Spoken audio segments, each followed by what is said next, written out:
ನಮಸ್ಕಾರ ಸ್ನೇಹಿತರೆ, ನಂಜನಗೂಡು ತಾಲೂಕಿನ ಹುಲ್ಲಳ್ಳಿ ಈ ಒಂದು ಭಾಗಕ್ಕೆ ಬಂದಿದ್ದೇವೆ. ನಾವು ಕರ್ನಾಟಕ ಕಾವಲು ಪಡೆ ಎಲ್ಲ ಟೀಮ್ನ ಒಂದು ಸದಸ್ಯರ ಒಂದು ಒಡಗೂಡಿ ನಾವು ಇವತ್ತು ನಿಜವಲ್ಲೂ ಕೂಡ ಒಂದು ನ್ಯೂಸ್ ಮಾಡಿದ್ದು. ಅದು ಆಲ್ರೆಡಿ ಮಂಟಲಿಂಗಾಚಾರಿ ಅವರ ಒಂದು ವಿಡಿಯೋಗಳನ್ನು ಮಾಡಿದರು. ಹಾಗೆ ನಾವು ಕೂಡ ಗಡಿನಾಡು MRG ನ್ಯೂಸಲ್ಲಿ ಒಂದು ನ್ಯೂಸನ್ನು ಬಿತ್ತರಗೊಳಿಸಿರ್ತೇವೆ. ಅಂದರೆ ಈ ಪೂಜಾ ಅವ್ರ ಬಗ್ಗೆ ನಾವು ಒಂದು ವಿಡಿಯೋನ ಮಾಡಿರ್ತೇವೆ. ಏನಪ್ಪ ಅಂತಂದರೆ ಒಂದು 3 ತಿಂಗಳ ಹಿಂದೆ ಪೋಲಿಯೋ ಅಟ್ಯಾಕಾಗಿ, ಅಂದರೆ ಅವರು ಮೊದಲನೇ ಬಲ್ತ್ಕಾಲನ್ನು ತೆಗೆದಿದ್ರು. ಹಾಗೆ ಯಾವುದು ಬಲ್ತ್ಕಾಲ್ 3 ವರ್ಷ ಆಯಿತು. 3 ವರ್ಷದ ಹಿಂದೆ ಆ ಪೋಲಿಯೋ ಅಟ್ಯಾಕಾಗಿ ಆ ಒಂದು ಬಲ್ತ್ಕಾಲನ್ನು ತೆಗೆದಿದ್ದಾರೆ. ಹಾಗೆ ಅದರ ನಂತರದಲ್ಲಿ 3 ತಿಂಗಳ ಹಿಂದೆ ಎಡ್ಕಾಲು ಕೂಡ ಪಾಪ ಅವ್ರನ್ನ ಸ್ಪರ್ಶಜ್ಞ ಇದಿಲ್ಲದೆ ಸ್ವಾಧೀನ ಇಲ್ಲದೆ ಅದನ್ನು ಪಾಪ ಆ ಕಾಲನ್ನು ಕೂಡ ತೆಗಿಬೇಕಾಗಿತ್ತು. ನಿಜವಾಗ್ಲೂ ಕೂಡ ಇಂತಹ ಹೃದಯ ಕಲಕುವಂತಹ ಈ ಒಂದು ದೃಶ್ಯ ನೋಡಿದ್ರೆ ಎಂತಹ ಕಠೋರನೂ ಕೂಡ ಕಲ್ಲು ಮನಸ್ಸು ಕರಗುತ್ತೆ ಅನ್ನೋದಕ್ಕೆ ನಿಜವಾಗ್ಲೂ ಕೂಡ ಪಾಪ ಭಾಳ ಕಷ್ಟ ಆಗುತ್ತೆ. ನೋಡಿ, ಇಷ್ಟಕ್ಕೆ ವಿಧಿಯಾಟ ನಿಂತಿಲ್ಲ. ಇದಾದ ನಂತರದಲ್ಲೂ ಕೂಡ ಇವರ ಪತಿ ಪೂಜಾರವರ ಪತಿಯು ಕೂಡ ಬಸ್ ಅಪಘಾತದಲ್ಲಿ ಪಾಪ ಅವರು ಕೂಡ ಕಾಲನ್ನು ಅವರು ನೋವು ಮಾಡ್ಕೊಂಡಿದ್ದಾರೆ. ನಿಜವಾಗ್ಲೂ ಇಂತಹ ಒಂದು ಅಸಹಾಯಕ ಒಂದು ಸ್ಥಿತಿಯನ್ನು ಕಂಡಂತಹ ಸಂದರ್ಭದಲ್ಲಿ ನಮ್ಮ ಕರ್ನಾಟಕದ ಒಬ್ಬೊಬ್ಬರು ಕೂಡ ₹1 ಹಾಕಿದ್ರೆ ಪಾಪ ಈ ತಾಯಿಯ ಕಷ್ಟನ ಪರಿಹಾರ ಮಾಡ್ಬೋದು. ಇದು ತಾತ್ಕಾಲಿಕ ಆಗಿರ್ಬೋದು. ಆದರೆ ಈ ಕುಟುಂಬಕ್ಕೆ ಆಧಾರವಾಗಿರ್ತಕ್ಕಂತಹ ಇವರ ಪತಿ ಯಜಮಾನರು ಅವರು ಕೂಡ ಪಾಪ ಇದಿಲ್ಲ.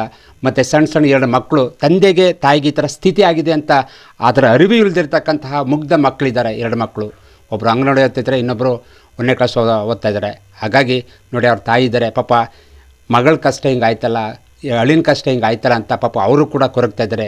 ಇಂತಹ ಅಸಹಾಯಕ ಪರಿಸ್ಥಿತಿ ಇರುವಂಥ ಸಂದರ್ಭದಲ್ಲಿ ಎಲ್ಲರೂ ಕೂಡ ಕರ್ನಾಟಕದ ಎಲ್ಲ ಜನತೆ ನೋಡಿ, ಇವತ್ತು ಅರ್ಧಂಬರ್ಧ ಯಾವ್ಯಾವುದೋ ಕೆಟ್ಟ ವೀಡಿಯೋಗಳನ್ನೆಲ್ಲವೇ ಲೆಕ್ಕಕ್ಕೆ ಬರೋಕ್ಕಿಲ್ಲ. ಅಂತಹ ವೀಡಿಯೋಗಳನ್ನ ಲೈಕ್ ಮಾಡ್ತೀರಿ, ಶೇರ್ ಮಾಡ್ತೀರಿ. ಇಂತಹ ಒಂದು ವೀಡಿಯೋಗಳಿಗೆ ಒಂದು ಕಮೆಂಟ್ ಹಾಕಿ ಇವ್ರಿಗೆ ಆದಷ್ಟು ಎಲ್ಪನ್ನು ಮಾಡೋದ್ರ ಮುಖಾಂತರವಾಗಿ ನಾವೆಲ್ಲರೂ ಕೂಡ ಮಾನವೀಯತೆಯನ್ನು ಮೆರೆಯೋಣ ಅಂತಕ್ಕಂತಹ ಮಾತನ್ನ ಹೇಳ್ತಾ ಈಗ ಬನ್ನಿ ಪೂಜಾ ಅವ್ರನ್ನ ಮಾತಾಡ್ಸೋಣ.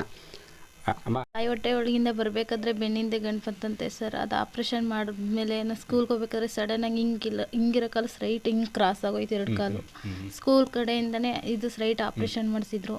ಅದು ಆಪ್ರೇಷನ್ ಮಾಡಿಸಾದ್ಮೇಲೆ ನಾನು ಒಳಗಡೆ ಎಲ್ಲ ಶೂ ಹಾಕೊಂಡು ಓಡಾಡಬೇಕಾಯ್ತು. ಆಮೇಲೆ ಅದೆಲ್ಲ ನೋವು ಜಾಸ್ತಿ ಇತ್ತು, ಶೂ ಹಾಕೋತಿರ್ಲಿಲ್ಲ. ಕಳ್ಚಿಟ್ಬಿಟ್ಟು ಓಪನ್ ಆಗೋಯ್ತು, ಇನ್ಫೆಕ್ಷನ್ ಆಗೋಯ್ತು, ಮೂಳನೆ ಕಳ್ಕೊಳಂಗಾಗೋಯ್ತು ಇದು ಕಾಲು. ಆವಾಗ ಕಟ್ ಮಾಡಿದ್ರು ಸರ್ 3 ವರ್ಷದ ಹಿಂದೆ. ಅದೇ ಥರ ಸೊಂಟದಿಂದ ಕೆಳಗಡೆ ಸ್ಪರ್ಶ ಗೊತ್ತಾಗಲ್ಲ. ಈ ಕಾಲೂ ಅದೇ ಥರ ಮೂಳೆನೆ ಕಳ್ಕೊಂಡು ಅದು ಕ್ಯೂ ಥರ ಬರೋದಾಯ್ತು. ಇದನ್ನು ಹಂಗೆ ಕಟ್ ಮಾಡಿದ್ರು ಸರ್. ನಿಮ್ಮ ಯಜಮಾನರಿಗೆ ಈ ಥರ ಘಟನೆ ಯಾವಾಗ? ಅವ್ರಿಗೆ 6 ತಿಂಗಳಾಯ್ತು. 6 ತಿಂಗಳಾಯ್ತಾ? ಅದಕ್ಕಿಂತ ಮುಂಚೆ ಅವ್ರು ಏನು ಕೆಲಸ ಮಾಡ್ಕೊಂಡಿದ್ರು ಸರ್? ಬಾರ್ ಬಿಲ್ಡಿಂಗ್ ಕೆಲಸ, ಕೆಳಗಡೆ ಕಬ್ಬನ್ನ ಕಟ್ ಮಾಡ್ಕೊಡ್ತಾರಲ್ಲ ಅದು. ಅಮ್ಮ ತಾವೊಂದೆರಡು ಮಾತಾಡಿ. ಗಂಟ್ಲು ಕಟ್ಕೊಂಡು ಒಂದೆರಡು ಮಾತಾಡಿ ಸಾಕು.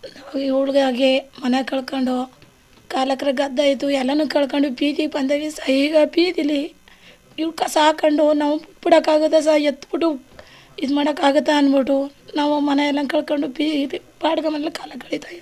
ಅವ್ರ ಮಕ್ಕಳು, ಅವ್ರ ಗಂಡ ಹೆಡ್ತಿ 4 ಜನ, ನಾವು ಗಂಡ ಹೆಡ್ತಿರು ಕಾಲ ಕಳ್ಕೊ ಹೋಯ್ತೇವೆ. ಬಾಡಿಗೆ ಮನೆಯಲ್ಲಿ ವಾಸ ಮಾಡ್ತಾಯಿದ್ದೀವಿ. ನಮ್ಮ ಕರ್ನಾಟಕದ ಜನತೆ ನೋಡ್ತಿರ್ತಾರೆ. ಹಾಗಾಗಿ ಈ ಒಂದು ಸಹಾಯ ಮಾಡುವ ನಿಟ್ಟಿನಲ್ಲಿ ತಾವೇನಾದರೂ ಒಂದು ಕರ್ನಾಟಕದ ಜನತೆಗೆ ಒಂದು ರಿಕ್ವೆಸ್ಟ್ ಮಾಡ್ಕೊಂಬ. ಇದು ಆಮೇಲೆ ಚೇತೋಣ ಅಂತ ಫಸ್ಟ್ ಸ್ಟಾರ್ಟಿಂಗು ಅವರೇ ನಂಗೆ ಧೈರ್ಯ ತುಂಬಿತ್ತು. ಫಸ್ಟ್ ಬಂದಿದ್ದೆ ಅವರು ಅಣ್ಣನೇ ವೀಡಿಯೋಸ್ ನೋಡ್ಬಿಟ್ಟು ವೀಡಿಯೋ ಮಾಡಿ ವೈರಲ್ ಮಾಡಿದ್ರು. ಅವರಿಂದ ನನಗೆ ಹಾಸ್ಪಿಟ್ಲಿಗೆ ಹೋಗೋಕ್ಕೂ ಖರ್ಚು ದುಡ್ಡಿರಲಿಲ್ಲ. ಅವ್ರು ವೀಡಿಯೋ ಮಾಡಿಬಿಟ್ಟ ತಕ್ಷಣ ಹಾಸ್ಪಿಟ್ಲಿಗೆ ಹೋಗಿ ಖರ್ಚಿಗೆ ಜನಗಳು ಸಹಾಯ ಮಾಡ್ತಾ ಇರೋದಕ್ಕೆ ನನಗೆ ಹೆಲ್ಪ್ ಆಯಿತು. ಆ ಅಣ್ಣಗೆ ಎಷ್ಟು ನನಗೆ ಎಷ್ಟು ಥ್ಯಾಂಕ್ಸ್ ಹೇಳ್ತಾರೆ. ಅವ್ರು ಋಣ ತೀರ್ಸೋಕ್ಕಾಗಲ್ಲ, ತುಂಬ ಹೆಲ್ಪ್ ಮಾಡಿದ್ದಾರೆ. ನಿಮ್ಮ ಕೈ ಮುಗ್ತೀನಿ, ನನ್ನ ಮಕ್ಳಿಗೋಸ್ಕರ ನಾನು ಬದುಕಬೇಕು. ಆಮೇಲೆ ನಂಗೆ ಇರೋಕ್ಕೊಂದು ಮನೆ ಅನ್ನೋದೊಂದು ನೇರ ಮಾಡ್ಕೊಟ್ಬಿಟ್ರೆ ಇನ್ನೇನು ಕೇಳ. ನನ್ನ ಮಕ್ಳಿಗೊಂದು ಜೀವನ ಮಾಡೋಕ್ಕೆ ಒಂದು ದಾರಿ, ನನಗೆ ಇರೋಕ್ಕೊಂದು ಮನೆ, ಇದೊಂದು ಕೇಳಕತ್ತೀನಿ. ನಿಮ್ಮ ಕೈ ಮುಗ್ತೀನಿ, ಅದೊಂದು ಸಹಾಯ ಮಾಡಿ.